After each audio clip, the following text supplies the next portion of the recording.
بە ناویگەلی کوردستان دانیشتنی ژمارە 16 ئاسایی خولی بەهارەی ساڵی سێم لە خولی پێنجەمی هەڵبژاردننی پەرلەمانی کوردستان دەست پێکەین. ئەبێ ئەم دانیشتنی ئەمڕۆ تایبەت بێ بە لێبڕینی موچە.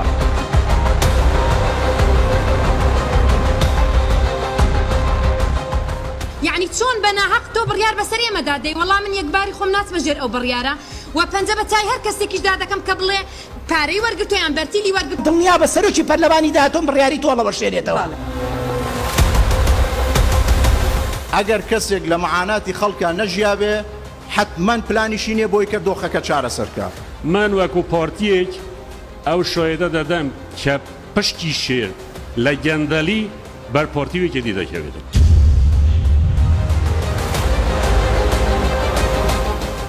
بەس بەمان برن داهاتی ئێستای هەرێمی کوردستان چەندە و 8 مانگ پێش ئێستا چەند بووە بەس ئەم دوو بەراوردەمان پێ برێن بۆی بزانین بۆ هەر 21 بە معدەلی عام دێ. حکومت بەڕاستیم پێم وایە ئەگەر ناتوانێت جێبەجێکە باشە بە حکومت هەڵوەشێتەوە بە حکومت دەست بچێشێتەوە یخودینە خراپ نابێت.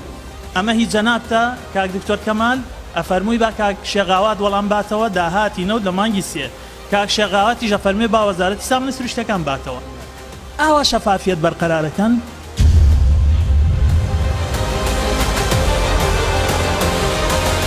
خەڵکێکەیە لە ناو عێراق چاوی بە هەرێم هەڵنایەت. ئەگەر شاندی حکوومەتی هەرێم بۆ هاتووە راپۆرتی خۆی بخوێنێتەوە بەسەرمانە ئێمە ئەومان قبوڵ نییە بەڕاستی.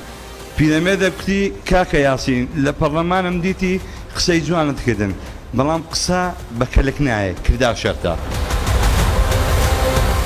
ڕوستەتم بەبرە سەرۆکی پەرلەمان. یەک دقەیە کاک دیاری. بەرە سەرۆکی پەرلەمان ئێوە 100 جار توخوا. ئەم پەیڕەوەتان پێشێل کردو با من 2 دقە قسە بکەم خۆ دنیا کاول نابێ. کاتی نەخۆشی کۆڕۆناش با سەروەرگیرە خەڵک ئیشی نەبوو کەسی لێبڕین هەر بەردەوامە. ئەوەی گەندەلی دەکاتن نە شەرەفی هەیە نە ناموسی هەیە نە عەسلی هەیە نە ئەخلاقی هەیە.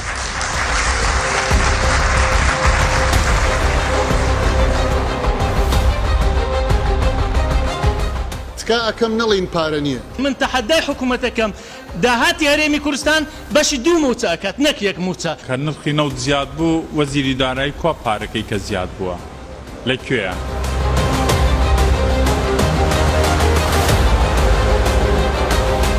زمانی جەستەتان ئەوەمان پیاڵێکە ئێوە نیازی لابردنی لێبڕین و خۆگونجاندنی موچەتان نییە.